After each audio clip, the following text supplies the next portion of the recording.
Guys, Patharamattu സീരിയലിൻ്റെ ഒരു പുതുപുത്തൻ വിശേഷത്തിലേക്ക് എല്ലാവർക്കും സ്വാഗതം. വരാൻ പോകുന്ന ഒരാഴ്ചയിലെ ഒരു അടിപൊളി എപ്പിസോഡ് വിശേഷങ്ങളിലേക്കാണ് നമ്മൾ പോകാൻ പോകുന്നത്. വളരെ ട്വിസ്റ്റ് നിറഞ്ഞ എപ്പിസോഡുകളാണ് കേട്ടോ. എന്താണെന്ന് വെച്ചാൽ അബിയുടെ കുഞ്ഞ്, അതായത് അനഘയുടെയും അബിയുടെയും കുഞ്ഞ് അനന്തപുരിയിലേക്ക് എത്താണ്. മുത്തശ്ശൻ തന്നെ അവളെ കൂട്ടിക്കൊണ്ട് വരികയാണ് ചെയ്യുന്നത്. അതേ സമയത്ത് നമ്മുടെ നവ്യ കൂടി പ്രസവിക്കുന്നുണ്ട് കേട്ടോ. നവ്യ പ്രസവിച്ച് കഴിയുമ്പോൾ ആ നിമിഷം തന്നെയാണ് കേട്ടോ ഈ കുഞ്ഞ് വീട്ടിലേക്ക് കൊണ്ടുവരികയും ചെയ്യുന്നത്. അങ്ങനെ വളരെ സംഘർഷഭരിതമായ കുറേ എപ്പിസോഡുകളാണ്. ഇനിയിപ്പം ആ കുഞ്ഞ് ചന്തുമോൾ അവിടെ എത്തിക്കഴിയുമ്പോൾ ഉള്ള കുറേ അടിപൊളി സീനുകളും നവ്യയുടെ കുഞ്ഞിൻ്റെ സീനുകളും എല്ലാം കൂടെ നല്ല രസമുള്ള എപ്പിസോഡുകളാണ് കേട്ടോ. ആ വിശേഷങ്ങളിലേക്കാണ് നമ്മൾ പോകുന്നത്. നമ്മുടെ വീഡിയോ ഇഷ്ടമായാൽ ഒന്ന് ലൈക്ക് ചെയ്യാൻ ആരും മറക്കല്ലേ. അതുപോലെ ചാനൽ കൂടി ഒന്ന് സബ്സ്ക്രൈബ് ചെയ്ത് സപ്പോർട്ട് ചെയ്യണേ. അങ്ങനെ അബിയും നവ്യയും കൂടെ പാർക്കിലിരുന്ന് സംസാരിക്കുന്നത് അനഘ കാണുകയാണ്. അപ്പോൾ അനഘ ഇങ്ങനെ ചിന്തിക്കുന്നുണ്ട്, ഇവൻ കൊള്ളാമല്ലോ, ഇവൻ എന്നെ പറ്റിക്കുമായിരുന്നോ, ഇവന് വിവാഹിതനാണല്ലോ, ഇവൻ ആ പെൺകുട്ടിയെയും എന്നെപ്പോലെ തന്നെ ചതിച്ചതായിരിക്കുമോ, അവൾ ഗർഭിണിയാണെന്ന് തോന്നുന്നു, ഇനിയിപ്പോൾ എന്താ ചെയ്യുക, ഇവൻ ഇങ്ങനെയൊന്നും അല്ലല്ലോ എന്നോട് പറഞ്ഞത്, ഇവൻ്റെ കല്യാണമാണെന്ന് മാത്രമേ പറഞ്ഞുള്ളൂ, ഇതപ്പോൾ ഏതാ ഈ കുട്ടി, എൻ്റെ കുഞ്ഞിനെ ഇനി ഞാൻ എങ്ങോട്ട് വിടും, ഇതിപ്പോൾ അവൻ്റെ ഭാര്യയാണെങ്കിൽ ഇനി അവളും ഗർഭിണിയല്ലേ, എൻ്റെ കുട്ടിയുടെ ഭാവി എന്താവും, ചന്തുമോളെ ഞാൻ എന്ത് ചെയ്യും, എന്തായാലും അവനെ കണ്ട് സംസാരിക്കുക തന്നെ ചെയ്യാം എന്നിങ്ങനെ അനഘ വിചാരിക്കുകയാണ് കേട്ടോ. അങ്ങനെ അബി നവ്യയെ വീട്ടിൽ കൊണ്ട് വിടുകയൊക്കെ ചെയ്യുന്നുണ്ട്. അങ്ങനെ നവ്യയോട് ഭയങ്കര സ്നേഹം തന്നെയാണ് അബിക്ക്. കാരണം എന്താണെന്ന് വെച്ചാൽ ഈ കള്ളത്തരം എങ്ങാനും പുറത്ത് വന്ന് പിടിക്കപ്പെട്ടാൽ നവ്യ എപ്പോഴും അബിയുടെ കൂടെ നിൽക്കണം, അബി ഒരിക്കലും സംശയിക്കരുത്, അങ്ങനെയൊക്കെ വിചാരിച്ചിട്ടാണ് കേട്ടോ അബി നവ്യയെ ചേർത്ത് പിടിച്ചിരിക്കുന്നത്. എന്നാൽ അതിൻ്റെ ഇടയിൽ നമ്മുടെ അനഘ അബിയെ വിളിക്കുന്നുണ്ട്. എന്നിട്ട് ചോദിക്കുക, അബി എനിക്ക് നിന്നെ കാണണം, ഒരുപാട് നാളായിട്ട് ഞാൻ പറയുന്നുണ്ട് നിന്നോട് ഇങ്ങനെ കുട്ടിയുടെ കാര്യത്തിൽ ഒരു തീരുമാനം എടുക്കണമെന്ന്. ഇപ്പം ഞാൻ നിന്നെ കണ്ടു, നീയും മറ്റൊരു പെൺകുട്ടിയും, അവൾ ഗർഭിണിയാണ്, നിൻ്റെ ഭാര്യയാണോ അതോ കാമുകിയാണോ, എന്നെപ്പോലെ ചതിക്കപ്പെട്ടവളാണോ എന്നൊന്നും എനിക്കറിയില്ല. പക്ഷേ അവളുമായിട്ട് പാർക്കിൽ നിന്നെ ഞാൻ കണ്ടപ്പോൾ എൻ്റെ മനസ്സിലുണ്ടായ വിഷമം എന്താണെന്നറിയോ, എൻ്റെ ചന്തുമോളുടെ അച്ഛനായിട്ട് നീ കാണുമെന്നും ഞാനില്ലാതായ അവളെ നീ നോക്കുമെന്നൊക്കെ ഞാൻ വിചാരിച്ചു. ഇനിയിപ്പോൾ എന്താണ് അബി ഇതൊക്കെ, എന്താണ് നിൻ്റെ മനസ്സിൽ, നീ എന്നെയും ചതിക്കുകയാണോ, നിന്നെ എനിക്ക് ഉടനെ കാണണം, എനിക്ക് BP കൂടി, ഞാൻ ഹോസ്പിറ്റലിലായിരുന്നു, ഡോക്ടർ ഒരുപാട് പറഞ്ഞു ഒറ്റയ്ക്കൊന്നും പുറത്തു പോകരുതെന്ന്, എണ്ണപ്പെട്ട ദിവസങ്ങൾ മാത്രമേ എനിക്കിനി ഉള്ളൂ എൻ്റെ ചന്തുമോളോടൊപ്പം, അവളെ വിട്ടു പിരിഞ്ഞു പോകുന്നതിന് മുമ്പ് എനിക്ക് എൻ്റെ കുഞ്ഞിനെ അവളുടെ അച്ഛൻ്റെ അടുത്ത് ഏൽപ്പിക്കണം, ഇതാ നിൻ്റെ അച്ഛനെന്ന് പറഞ്ഞാൽ എനിക്ക് അവളെ കാണിച്ചു കൊടുക്കണം, അവളെ സുരക്ഷിതമായ ഒരു വീട്ടിൽ ഏൽപ്പിക്കണം, അതൊക്കെ എൻ്റെ ആവശ്യമാണ്, നീ ഇനി അത് നടത്തി തന്നില്ല എന്നുണ്ടെങ്കിൽ ഞാൻ നേരെ അനന്തപുരിയിലേക്ക് വരും, അവിടെ വന്ന് നിൻ്റെ അമ്മയും മുത്തശ്ശനെയൊക്കെ കണ്ട് ഈ കാര്യങ്ങളെല്ലാം പറഞ്ഞ് ചന്തുമോളെ ഞാൻ അവിടെ ഏൽപ്പിക്കും എന്നൊക്കെ പറയുമ്പോൾ അബി ഞെട്ടിപ്പോവാണ്. ദൈവമേ, ഇവളെങ്ങാനും അങ്ങോട്ട് വലിഞ്ഞ് കയറി വന്നാൽ എൻ്റെ എല്ലാ ഏർപ്പാടും തീരും, അതിനു മുമ്പ് എന്തെങ്കിലും ഒന്ന് ചെയ്തേ പറ്റുള്ളൂ എന്ന് വിചാരിക്കുകയാണ്. എന്നിട്ട് പറയുന്നുണ്ട് അനഘയോട്, അനഘേ നീ ധൃതി വയ്ക്കാതെ, നിന്നെ കാണാൻ നാളെ തന്നെ ഞാൻ അങ്ങോട്ട് വരാം, നീ നാളെ എന്ന് പറഞ്ഞാൽ അതൊന്നും ശരിയാവില്ല അബി, എൻ്റെ ജീവിതം, എൻ്റെ ജീവൻ ഇനി എണ്ണപ്പെട്ട ദിവസങ്ങളേ ഉള്ളൂ, അതെപ്പോൾ വേണേലും സംഭവിക്കാം, അതാണ് ഡോക്ടർ പറഞ്ഞത്, നീ വൈകിപ്പിക്കല്ല അബി, എനിക്കിനി മുന്നും പിന്നും ഒന്നും നോക്കാനില്ലെന്ന് നിനക്കറിയാലോ. അപ്പോൾ അബി പറയാ, അനഘേ നീ ഒന്ന് ക്ഷമിക്ക്, ഞാൻ നിന്നെ കാണാൻ നാളെ തന്നെ വരാം എന്ന് പറയാണ്. അങ്ങനെ അബി ആകെപ്പാടെ ടെൻഷനിലാണ്. ഇനിയിപ്പോൾ എന്താ ചെയ്യുക, അനഘയുടെ അടുത്തേക്ക് ചെന്നാൽ അവൾ ആ ചന്തുമോളെ തന്നു വിട്ട് കഴിഞ്ഞാൽ എങ്ങനെ ഞാൻ അനന്തപുരിയിലേക്ക് കൊണ്ടുവരാതിരുന്നു കഴിഞ്ഞാൽ അനഘ ഇങ്ങോട്ട് കയറി വരും, എന്തായാലും പ്രശ്നമാണ്, കുട്ടിയെ കൊണ്ടുവന്ന് എൻ്റെ കുട്ടിയാണെന്ന് ഈ അവസ്ഥയിൽ പറഞ്ഞു കഴിഞ്ഞാൽ മുത്തശ്ശൻ എന്നെ അവിടെ നാട്ടി ഇറക്കും എന്നുള്ളതിന് ഒരു സംശയമില്ല, പോരാത്തതിന് നവ്യ പൂർണ്ണ ഗർഭിണിയും, ഇനിയിപ്പോൾ എന്താ ചെയ്യുക എന്നൊക്കെ വിചാരിച്ച് ആകെപ്പാടെ ടെൻഷൻ അടിച്ച് നടക്കുകയാണ് കേട്ടോ. അപ്പോഴാണ് നമ്മുടെ ജലജ അബിയുടെ അടുത്തേക്ക് വരുന്നത്. എന്താടാ നീ വെടികൊണ്ട പന്നിയെപ്പോലെ നടക്കുന്നത്? അപ്പോൾ അബി പറയാ, ഒന്ന് മിണ്ടാതിരിക്കാവോ, അമ്മയുടെ ഒരു ഉപമ, വെടികൊണ്ട പന്നി, മനുഷ്യനിവിടെ മനസ്സ് മുഴുവൻ തീയുമായിട്ടാണ് നടക്കുന്നത്, എന്താടാ തീ, നീ എന്തെങ്കിലും ഒപ്പിച്ച് വെച്ചിട്ടുണ്ടോ, എനിക്ക് നിന്നെ സംശയമില്ലാതെ ഇല്ലടാ, നീ നവ്യയുടെ അടുത്ത് വന്ന് അവളോട് ഭയങ്കര സ്നേഹവും അനുകമ്പയൊക്കെ കാണിച്ചപ്പോഴേ എനിക്ക് തോന്നി നീ എന്തോ മറയ്ക്കുന്നുണ്ടെന്ന്, അതുകൊണ്ടല്ലേ നീ അവിടെ വന്ന് നവ്യ സോപ്പിട്ട് നിന്നത്, നിനക്ക് എന്തോ കാര്യസാധ്യമുണ്ട്, നീ ഏതോ വലിയ പ്രശ്നത്തിൽ തന്നെയാണ് അബി, അപ്പോൾ ഉടനെ തന്നെ അഭി പറയാം, അതെ ഞാൻ വലിയ പ്രശ്നത്തിൽ തന്നെയാണ്, എന്നാൽ അമ്മയൊന്ന് കണ്ടുപിടിക്കേ, ആ പ്രശ്നത്തിനൊരു പരിഹാരവും പറഞ്ഞതാ. അപ്പോൾ ഉടനെ ജലജ പറയാ, നിന്റെ പ്രശ്നം എന്താണെന്ന് അറിഞ്ഞാലല്ലേ ഉള്ളൂ എനിക്ക് പരിഹാരം പറയാൻ പറ്റുള്ളൂ. എന്താടാ നിന്റെ പ്രശ്നം? ആദർശാണോടാ നിന്റെ പ്രശ്നം? അപ്പോൾ പെട്ടെന്ന് അഭി പ്ലേറ്റ് മറിച്ചിടുകയാണ്. അതെ, അവൻ തന്നെയാണ് എൻ്റെ പ്രശ്നം. അവൻ എല്ലായിടത്തും ആധിപത്യം സ്ഥാപിച്ച് വരികയാണ്. ഇപ്പം ആ നയനയായിട്ട് പിണങ്ങി അവർ വീട്ടിൽ പോയി നിന്ന് ഓർത്തതാ, വീണ്ടും അവരെ ഇങ്ങോട്ട് കെട്ടി എഴുന്നള്ളിച്ച് കൊണ്ടുവന്നിരിക്കുകയാണ്. അതുപോലെ തന്നെ ജുവലറിയിലെ എൻ്റെ കള്ളത്തരം ആ SIക്ക് കൈക്കൂലി കൊടുത്താൽ ഞാൻ ഒതുക്കി വെച്ചിരിക്കുന്നത്. അതെങ്ങാനും കണ്ടുപിടിച്ചാൽ എന്നെ അവിടുന്ന് പുറത്താക്കും എന്നുള്ള കാര്യത്തിൽ സംശയമില്ല. ആദർശ് പിന്നെ എന്നോട് ജുവലറിയുടെ പരിസരത്ത് പോലും വന്നേക്കരുതെന്നാണ് പറഞ്ഞിരിക്കുന്നത്. മുത്തശ്ശനാണെങ്കിൽ അനന്തപുരിയിലേക്ക് കയറി പോകരുതെന്നും പറഞ്ഞിട്ടുണ്ട്. എൻ്റെ പണികളൊന്നും ജുവലറിയിൽ നടക്കുന്നില്ല. കമ്പനിയിൽ എന്തെങ്കിലുമൊക്കെ കള്ളത്തരം കാണിച്ച് 10 പൈസ ഉണ്ടാക്കാമെന്ന് വിചാരിച്ചാൽ അതിനും ആദർശ് സമ്മതിക്കുന്നില്ല. അവൻ തന്നെയാണ് എൻ്റെ ഏറ്റവും വലിയ പ്രശ്നം. അവൻ എന്തെങ്കിലും ഒരു പണി കൊടുത്താലോ എന്ന് ഞാനിങ്ങനെ ആലോചിക്കുക. അപ്പോൾ ഉടനെ ജലജ പറയാ, എടാ കൊടുക്കടാ, നീ ഒന്ന് ആലോചിച്ച് നോക്ക്, നിന്റെ തലയിലെ കുരുട്ട് ബുദ്ധിയെല്ലാം എടുത്തൊന്ന് ആലോചിക്ക്. അവനൊരു 20 പണി കൊടുക്കണം, അവനൊന്ന് ഇന്നനങ്ങാൻ പറ്റരുത്, അവനും ആ നയനയും തമ്മിൽ വീണ്ടും പിണങ്ങണം, അതുപോലൊരു പണി നമുക്ക് അവന് കൊടുക്കണം എന്ന് ജലജ അഭിയോട് പറയാം. അപ്പോൾ അഭി പറയുന്നുണ്ട്, ഞാനും അത് ആലോചിക്കുന്നുണ്ട് അമ്മേ, ഒത്ത അവന് നല്ലൊരു പണി തന്നെ ഞാൻ കൊടുത്തിരിക്കും എന്നിങ്ങനെ അഭിയും പറയാണ് കേട്ടോ. അങ്ങനെ അഭി ഇങ്ങനെ ആലോചിക്കുകയാണ്, നാളെ അനഘയെ കാണാൻ പോണല്ലോ. അനഘയെ കാണാൻ പോയി കഴിഞ്ഞാൽ എന്തായിരിക്കും കുഞ്ഞിൻ്റെ കാര്യത്തിൽ ഒരു തീരുമാനം പറയുക? എന്തെങ്കിലും ഒരു തീരുമാനം എടുക്കാതിരുന്നാൽ അവൾ മൊത്തം പ്രശ്നമാക്കും. ഹോ, എന്തൊരു കഷ്ടമാണെന്ന് നോക്കണേ, വന്നപ്പോൾ എല്ലാം കൂടെ ഒരുപോലെയാണ് വന്നത് എന്നൊക്കെ വിചാരിച്ചിട്ട് അഭി കുറേ കുരുട്ട് ബുദ്ധി ഐഡിയകളൊക്കെ മനസ്സിൽ നിറച്ചുകൊണ്ട് കാണാൻ പോവാണ് അനഘയെ. അപ്പം അനഘ അഭിയെ കാണുമ്പോൾ തന്നെ അഭിയുടെ കുത്തിന് പിടിക്കുകയാണ്. എന്നിട്ട് ചോദിക്കുക, എടാ നീ ഇത്രയ്ക്കൊരു ദുഷ്ടനും കള്ളനുമാണെന്ന് വിചാരിച്ചില്ല. എന്നെപ്പോലെ പല പെൺകുട്ടികളെ നീ ചതിച്ചിട്ടുണ്ടെന്ന് എനിക്കറിയായിരുന്നു. എന്നാലും ചന്തുമോള് അത് നിന്റെ ചോരയിൽ പറഞ്ഞ കുഞ്ഞല്ലേ, നിന്റെ കുഞ്ഞല്ലേ അവള്, അവൾക്ക് ആരുമില്ലാതാവുക. ഞാൻ ഇന്നോ നാളെയോ ഈ ലോകത്തോട് വിട പറയുമ്പം എൻ്റെ കുഞ്ഞ് അത് നിൻ്റെയും കൂടി കുഞ്ഞല്ലേ, അവളെ കൂടെ നോക്കണമെന്ന് നിനക്ക് ആഗ്രഹമില്ലല്ലേ? ഇപ്പോഴും നീ പലതും മറച്ചു വെക്കുകയാണ് നിന്റെ താല്പര്യങ്ങൾക്കും സുഖങ്ങൾക്കും വേണ്ടി. നീ പറഞ്ഞു നിന്റെ വിവാഹമാണെന്നൊക്കെ. എന്നാൽ കഴിഞ്ഞ ദിവസം നിന്റെ കൂടെ കണ്ട പെൺകുട്ടി ആരാടാ? നിന്റെ ഭാര്യയല്ലേടാ, പൂർണ്ണ ഗർഭിണിയല്ലേടാ അവളോട് നീ ചതിയല്ലേടാ ചെയ്യുന്നത്? എന്ത് ദുഷ്ടനാടാ നീ. നിന്നെപ്പോലെ ഒരാളെ സ്നേഹിച്ചതോർക്കുമ്പം എനിക്ക് എന്നോട് തന്നെ വെറുപ്പ് തോന്നുക. എന്തായാലും എൻ്റെ ജീവിതം ഇങ്ങനെ അങ്ങ് അവസാനിച്ച് തീരുമല്ലോ. എൻ്റെ കുഞ്ഞിനെ ആലോചിക്കുമ്പോഴേ എനിക്ക് വിഷമമുള്ളൂ. ഉടനെ അഭി പറയാണ്, അതനകെ നീ ഒരുപാട് ടെൻഷൻ അടിക്കാതെ, ഡോക്ടർ നിന്നോട് പറഞ്ഞതില്ലേ ടെൻഷൻ അടിക്കരുതെന്ന്. നീ എന്തിനാ ഇങ്ങനെ വേണ്ടാത്തതൊക്കെ ചിന്തിക്കുന്നത്? നിനക്കൊന്നും സംഭവിക്കില്ല അനകെ, നീ നിർത്ത്. എനിക്കൊന്നും സംഭവിക്കില്ല എന്നൊന്നും പറയാൻ നീ ആയിട്ടില്ല.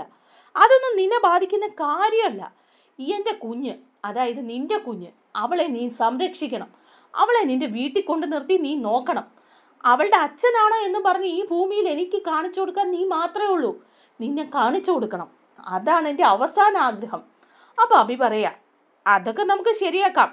ചന്തുമോളെ ഞാൻ അനന്തപുരിയിലേക്ക് കൊണ്ടുപോയിക്കോളാം. അവിടെ കൊണ്ടുപോയി അവൾ അവിടെ സുഖമായിട്ട് ജീവിക്കും. അനന്തപുരിയിലെ കൊച്ചുമോളായിട്ട് തന്നെ ജീവിക്കും.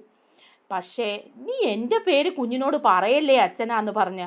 എൻ്റെ കുഞ്ഞാണ് അവളെന്ന് പറഞ്ഞ് അങ്ങോട്ട് കൊണ്ടുചെന്ന മുത്തച്ഛൻ എന്നെ അടിച്ചിറക്കും.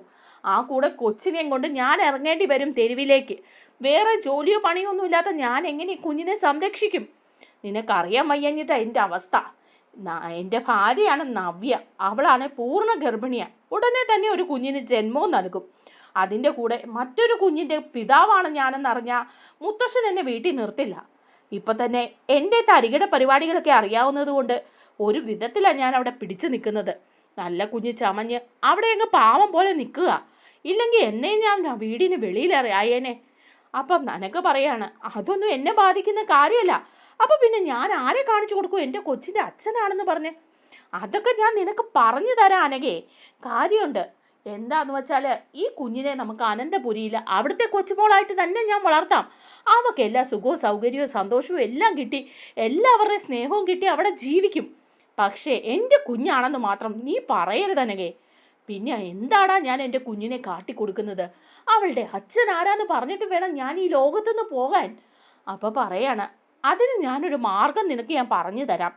ഇപ്പം ഞാൻ മറ്റൊരു കുട്ടിയുടെ അച്ഛൻ കൂടി ആകാൻ പോവല്ലേ, അതുകൊണ്ട് ആദർശിൻ്റെ കുഞ്ഞാണ് ഇതെന്ന് നമുക്ക് പറയാം. ആദർശിൻ്റെ കുഞ്ഞോ? ആദർശ് നിന്റെ ചേട്ടനല്ലേടാ? അതെ, ആദർശം വിവാഹിതനാണ്, പക്ഷെ അവർക്ക് കുട്ടികളില്ല. ആദർശിന് അബദ്ധം പറ്റിപ്പോയി ഉണ്ടായ കുഞ്ഞാണിതെന്ന് പറഞ്ഞാൽ മുത്തശ്ശനും മുത്തശ്ശിയും അതുപോലെ ആ വീട്ടിലുള്ള എല്ലാവരും അതിനെ അംഗീകരിക്കും. കാരണം എന്താണെന്ന് വെച്ചാൽ ആദർശ് നല്ല പിള്ളയാണ്. അങ്ങനെ ഒരു അബദ്ധം അവൻ ഒരിക്കലും സംഭവിക്കില്ല എന്ന് അവർക്കെല്ലാം അറിയാം. പിന്നെ എങ്ങനെയാടാ സംഭവിച്ചു എന്ന് പറയുന്നത് എന്ന് അനഘ ചോദിക്കുമ്പോൾ പറയാം, അത് അബദ്ധത്തിൽ പഠിച്ചുകൊണ്ടിരുന്ന സമയത്തോ മറ്റോ പറ്റിപ്പോയതാണെന്ന് പറയാം. എങ്ങനെയായാലും ആദർശിൻ്റെ കുഞ്ഞാന്ന് പറഞ്ഞാൽ ചന്തുമോൾക്ക് അനന്തപുരിയിൽ 1ാം സ്ഥാനം കിട്ടും. ആദർശാണ് അവിടുത്തെ കാര്യങ്ങളെല്ലാം നിയന്ത്രിക്കുന്നത്. പിന്നെ ഞാനും അവിടെ ഇല്ലേടി, ഞാനും എൻ്റെ കുഞ്ഞിനെ പൊന്നുപോലെ നോക്കിയില്ലേ? അവൾ എൻ്റെ കുഞ്ഞല്ലേ. പിന്നെ ആദർശിൻ്റെ അയലായിട്ട് വളർന്നാലെന്താ, എൻ്റെ ആയിട്ട് വളർന്നാലെന്താ? എൻ്റെ കൺമുന്നിൽ നിൻ്റെ കുഞ്ഞ് എല്ലാ സുഖസൗകര്യങ്ങളോടും ജീവിക്കില്ലേ? നീ അത് ചെയ്യണം. ഇല്ലെങ്കിൽ ഞാനും ഈ കുഞ്ഞും കൂടി തെരുവിലേക്ക് ഇറങ്ങേണ്ടി വരും അടുത്ത ദിവസം തന്നെ. അപ്പോൾ അനഘ പറയാണ്, എടാ എന്നാലും ഞാൻ മറ്റൊരാളെ കാണിച്ചു കൊടുത്ത് അവളുടെ അച്ഛനാണെന്ന് എങ്ങനെ പറയും? അത് നീ പറയണം. അത് പറഞ്ഞ് നീ കുഞ്ഞിനെ പഠിപ്പിക്കണം. ആദർശും നീയും കൂടിയുള്ള ഫോട്ടോ കാണിച്ചു കൊടുത്ത് ഇത് നിന്റെ അച്ഛനാണ് എന്ന് ആ കുഞ്ഞിനെ പറഞ്ഞ് പഠിപ്പിക്കണം. എന്നാലേ ഉള്ളൂ ചന്തുമോൾക്ക് അനന്തപുരിയിൽ കയറിപ്പറ്റാൻ പറ്റുള്ളൂ. അവിടെ അവൾക്ക് സുഖമായിട്ട് ജീവിക്കാൻ പറ്റുള്ളൂ. അവൾ എന്നും എൻ്റെ മോളായിട്ട് തന്നെ അവിടെ സുഖമായിട്ട് ജീവിച്ചോളൂടി. പക്ഷെ നീ ആദർശിൻ്റെ പേര് തന്നെ പറയണം. കൊച്ചിനെ പറഞ്ഞു പഠിപ്പിക്കണം, ഇതാണ് നിൻ്റെ അച്ഛനെന്ന്. അങ്ങനെയാണെങ്കിൽ എല്ലാം ശരിയാകും അനഘേ. അപ്പം അനഘ വീണ്ടും പറയുന്നുണ്ട്, ആദർശ് വിവാഹിതനല്ലേ, അവൻ്റെ ഭാര്യ ഇതെങ്ങനെ സഹിക്കും? അവൾ അത് അംഗീകരിക്കുമോ? അതൊന്നും നീ ചിന്തിക്കേണ്ട. നയനയ്ക്ക് ആദർശ് എന്ന് പറഞ്ഞ ജീവനാ. ആദർശിനെ ഭയങ്കര വിശ്വാസമാണ്. ഇനിയിപ്പോൾ ആദർശിൻ്റെ കുഞ്ഞായിട്ട് ഇവളവിടെ ചെന്നാലും നയനയും അതിനെ പൊന്നുപോലെ നോക്കും. നീ വിചാരിക്കുന്നതിലൊക്കെ അപ്പുറം സുഖത്തോടെ ചന്തുമോൾ അനന്തപുരിയിൽ ജീവിക്കും. അതുകൊണ്ട് അനഘ നീ അങ്ങനെ ചെയ്യണം എന്ന് പറയാണ്. അപ്പോൾ അനഘ പറയാണ്, ഞാൻ നീ പറയുന്ന പോലെ ചെയ്യാം, പക്ഷെ എൻ്റെ കുഞ്ഞിനെ കൈവിടരുത്. അവൾ അനന്തപുരിയിൽ നിൻ്റെ കൺമുമ്പിൽ തന്നെ ജീവിക്കണം. ഞാൻ അവളെ അവളുടെ അച്ഛൻ ആദർശാണെന്ന് പറഞ്ഞ് പഠിപ്പിച്ചോളാം എന്ന് പറയാണ്. അപ്പോൾ പറയുന്നുണ്ട് അബി, അതെ, നീ അത് പറഞ്ഞ് പഠിപ്പിക്കണം. അതിനുശേഷം നീ ജീവിക്കുന്ന കുഞ്ഞിനെ നോക്കുന്ന ആ സ്ഥലത്ത് അവരെ അത് പറഞ്ഞ് പഠിപ്പിക്കണം. അനന്തപുരിയിലെ ഒരാളുടെ കുട്ടിയാണ് അതെന്ന് മാത്രം അവരോട് പറഞ്ഞാൽ മതി. ആദർശിൻ്റെ എന്നൊന്നും പറയണ്ട. നിനക്കെന്തെങ്കിലും സംഭവിച്ചാൽ അനന്തപുരിയിലേക്ക് വിളിക്കുമ്പോൾ ഞങ്ങളെല്ലാവരും കൂടി വന്ന് ചന്തുമോളെ കൂട്ടിക്കൊണ്ട് പോയിക്കോളാം. അവൾ അച്ഛനായിട്ട് ആദർശിനെ കാണട്ടെ. നീ അവൻ്റെ ഫോട്ടോ കാണിച്ചു കൊടുത്ത് അതൊന്ന് ഉറപ്പിക്കണം കേട്ടോ അനഘയെന്ന് പറയാണ്. അനഘ പറയുന്നുണ്ട്, ഇത് ചതിയാണെന്ന് എനിക്കറിയാം, പക്ഷേ എനിക്കിതില്ലാതെ വേറൊരു മാർഗവും ഇല്ല അബി. അതുകൊണ്ട് എൻ്റെ നിസ്സഹായാവസ്ഥയിൽ ഞാനത് ചെയ്യും. എൻ്റെ കുഞ്ഞിൻ്റെ അച്ഛൻ ആദർശാണെന്ന് ഞാൻ അവളെ പഠിപ്പിക്കും എന്നൊക്കെ അനഘ പറയാണ് കേട്ടോ. എന്നിട്ടൊരു കുട്ടികളെയൊക്കെ നോക്കുന്ന ഒരു സാമൂഹ്യക്ഷേമ വകുപ്പിൻ്റെ ഒരു വീട്ടിലാണ് കേട്ടോ നമ്മുടെ അനഘയും ഈ കുഞ്ഞും താമസിക്കുന്നത്. അങ്ങനെ അനഘയ്ക്ക് അസുഖമൊക്കെ കൂടി വരികയാണ്. അനഘയ്ക്ക് അസുഖം കൂടിയിരിക്കുന്ന സമയത്ത് അനഘ അവിടെയുള്ളവരോട് എല്ലാവരോടും പറഞ്ഞിട്ടുണ്ട് കേട്ടോ. എന്താണ്, ആദർശാണ് എൻ്റെ അച്ഛനെന്ന് പറഞ്ഞിട്ടില്ലെങ്കിലും ആദർശും അനഘയും കൂടെ നിൽക്കുന്ന ഫോട്ടോയൊക്കെ കാണിച്ചു കൊടുത്ത് കുഞ്ഞിനെ പഠിപ്പിച്ച് വച്ചിരിക്കുകയാണ് ഇതാണ് അച്ഛനെന്ന്. അതുപോലെ അവിടെയുള്ളവരോട് പറഞ്ഞിട്ടുണ്ട്, എനിക്കെന്തെങ്കിലും സംഭവിച്ചാൽ ഞാൻ മരണമടഞ്ഞാൽ ആ നിമിഷം അനന്തപുരിയിലേക്ക് വിളിക്കണം. മൂർത്തി സാറിനെ വിളിച്ച് ആ വീട്ടിലെ ഒരാളുടെ കുട്ടി ഇവിടെയുണ്ട്, അതിനെ കൂട്ടിക്കൊണ്ട് പോകണമെന്ന് പറയണം. അവളുടെ അച്ഛൻ അവിടെയാണുള്ളത്, അവൾ അവിടെ വളരണം. അതിന് നിങ്ങളൊരു ഉപകാരം ചെയ്യണമെന്നൊക്കെ പറഞ്ഞ് എല്ലാം റെഡിയാക്കി വെച്ചിരിക്കുകയാണ്. അബിയാണെങ്കിൽ തന്ത്രപരമായിട്ട് ആദർശിനൊരു പണി കൊടുത്താണ് കേട്ടോ. എന്തായാലും ആദർശിന് കൊടുക്കാൻ പറ്റിയ ഏറ്റവും വലിയൊരു പണി തന്നെയാണ് അബി ഒപ്പിച്ചു വെച്ചിരിക്കുന്നത്. അതിൻ്റെ ഇടയ്ക്ക് നവ്യയെ ഒരുപാട് സ്നേഹിക്കുകയൊക്കെ ചെയ്തുകൊണ്ടിരിക്കുകയാണ്. അങ്ങനെ ഇരിക്കുമ്പോഴാണ് കേട്ടോ നമ്മുടെ നവ്യയ്ക്ക് പ്രസവ വേദന വരുന്നത്. നവ്യ ഇങ്ങനെ ഇരിക്കുമ്പോൾ തന്നെ ഭയങ്കര വയറുവേദന വരികയാണ്. നവ്യ അയ്യോ അമ്മയെന്നൊക്കെ പറഞ്ഞ് വിളിച്ചു കൂവാണ്. അപ്പോഴേക്കും കനക ഓടി വരിക. എന്നിട്ട് കനക ചോദിക്കുന്നുണ്ട്, എന്താ മോളെ, എന്താ പറ്റിയത്, എന്താണെന്ന് നീ പറ. അതമ്മേ, എനിക്ക് ഭയങ്കര വയറുവേദന, എന്താണെന്നറിയില്ല, ഇനി പ്രസവ വേദനയാണോ എന്നറിയില്ല എന്നൊക്കെ പറഞ്ഞ് നവ്യ കരയാണ്. അപ്പോഴേക്കും കനക പറയുന്നുണ്ട്, അയ്യോ മോളെ എന്താ ഇത്, എന്താ എന്നൊക്കെ പറഞ്ഞ് മടിയിലേക്ക് ഇങ്ങനെ കടത്തി തലയോടിയൊക്കെ കൊടുക്കുന്നുണ്ട് കേട്ടോ. അപ്പം നവ്യാണെങ്കിൽ വേദന കൊണ്ട് പുളയാണ്. അങ്ങനെ ഗോവിന്ദനോട് പറയുന്നുണ്ട് കനക, നിങ്ങളൊരു വണ്ടി പെട്ടെന്ന് വിളിക്കേ, മോളെ ആശുപത്രിയിൽ കൊണ്ടുപോകണം, അവൾക്ക് പ്രസവ വേദനയാണെന്ന് തോന്നുന്നു എന്നൊക്കെ പറയുക. അങ്ങനെ നവ്യയെ കനകയും ഗോവിന്ദനും കൂടെ ആശുപത്രിയിലേക്ക് കൊണ്ടുപോവാണ്. ആ സമയത്ത് വിളിക്കുന്നുണ്ട് അനന്തപുരിയിലേക്ക് വിളിച്ച് പറയുന്നുണ്ട് കേട്ടോ, ഇങ്ങനെ നവ്യ ആശുപത്രിയിലാണ്, അതുകൊണ്ട് പെട്ടെന്ന് അങ്ങോട്ട് വരണം എല്ലാവരും എന്ന് പറയാണ്. അങ്ങനെ നയനയും ഒക്കെ അങ്ങോട്ട് പോകുന്നുണ്ട്. അതിനു മുമ്പായിട്ട് ഈ വിവരം മുത്തശ്ശൻ അറിയാണ്. അഭി മുത്തശ്ശനോട് പറയുന്നുണ്ട്, അത് മുത്തശ്ശ, നവ്യയെ ഹോസ്പിറ്റലിലേക്ക് കൊണ്ടുപോയിരിക്കുകയാണ്, അവൾക്ക് ഉടനെ പ്രസവം ഉണ്ടാവുന്ന തോന്നുന്നത്, വല്ലാതെ വയറുവേദനയൊക്കെ ആയിട്ടാണ് കൊണ്ടുപോയിരിക്കുന്നത് എന്ന് പറയുമ്പോൾ മുത്തശ്ശൻ പറയാണ്, നമുക്ക് ഉടനെ തന്നെ അങ്ങോട്ട് പോകണം, നവ്യക്ക് എന്താ സംഭവിച്ചതെന്ന് വെച്ചാലും നമ്മൾ ഉടനെ ഹോസ്പിറ്റലിലേക്ക് പോകണം എന്ന് പറയാണ്. ആദർശിനെയും കൂട്ടി മുത്തശ്ശൻ വരികയാണ്. ആദർശും അഭിയും മുത്തശ്ശനും കൂടെയാണ് ആശുപത്രിയിലേക്ക് വരുന്നത് കേട്ടോ. അപ്പോഴേക്കും നമ്മുടെ നയനയൊക്കെ അവിടെ എത്തിയിട്ടുണ്ട്. അങ്ങനെ നവ്യ ലേബർ റൂമിലാണ് കേട്ടോ. ഇത്തിരി കോംപ്ലിക്കേഷനൊക്കെ ഉണ്ട് നവ്യയ്ക്ക് പ്രസവത്തിന്. അങ്ങനെ അറിയാണ്, നവ്യ പ്രസവിച്ചു എന്ന് അറിയാണ്. അങ്ങനെ നവ്യയ്ക്ക് ഒരു ആൺകുഞ്ഞുണ്ടാവുകയാണ് കേട്ടോ. ആ കൊച്ചിനെ കാണുകയാണ് എല്ലാവരും. അപ്പോൾ അബിക്കിത് കാണുമ്പം ആകെപ്പാടെ ടെൻഷനാണ്. എന്താണെന്ന് അറിയില്ല. ഇനിയിപ്പോൾ അവിടെയുണ്ട് ഒരു കൊച്ച്, ഇവിടെയുണ്ട്, അതെങ്ങനെ മറയ്ക്കും, ഇതെങ്ങനെ മറയ്ക്കും, ആകെ മൊത്തം അങ്കലാപ്പിലാണ് കേട്ടോ അബി.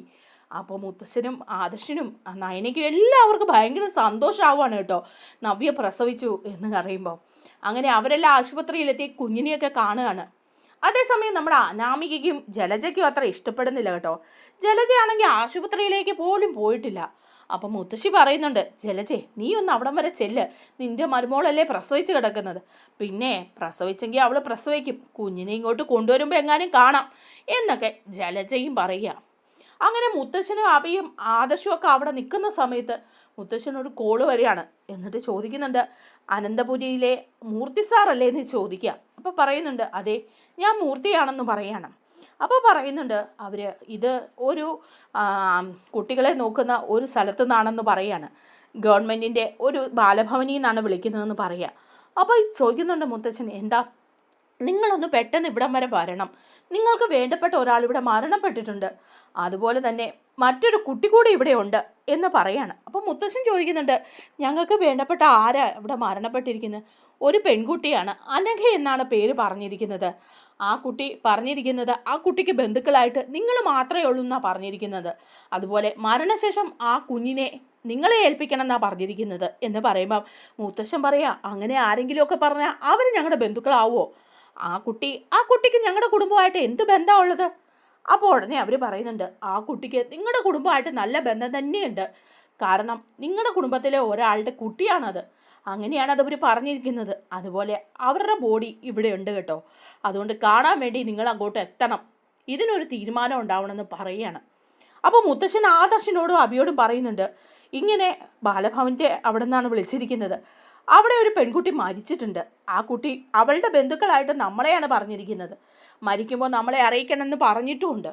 അതുപോലെ തന്നെ ആ പെൺകുട്ടിയുടെ ഒരു കുട്ടി അവിടെയുണ്ട്, അത് നമ്മുടെ കുടുംബത്തിലെ ആരുടെയോ കുട്ടിയാണെന്നാണ് പറഞ്ഞിരിക്കുന്നത്, അതുകൊണ്ട് നമ്മൾ ഉടനെ തന്നെ അങ്ങോട്ട് ചെല്ലണമെന്നാണ് അവർ അറിയിച്ചിരിക്കുന്നതെന്ന് പറയുക.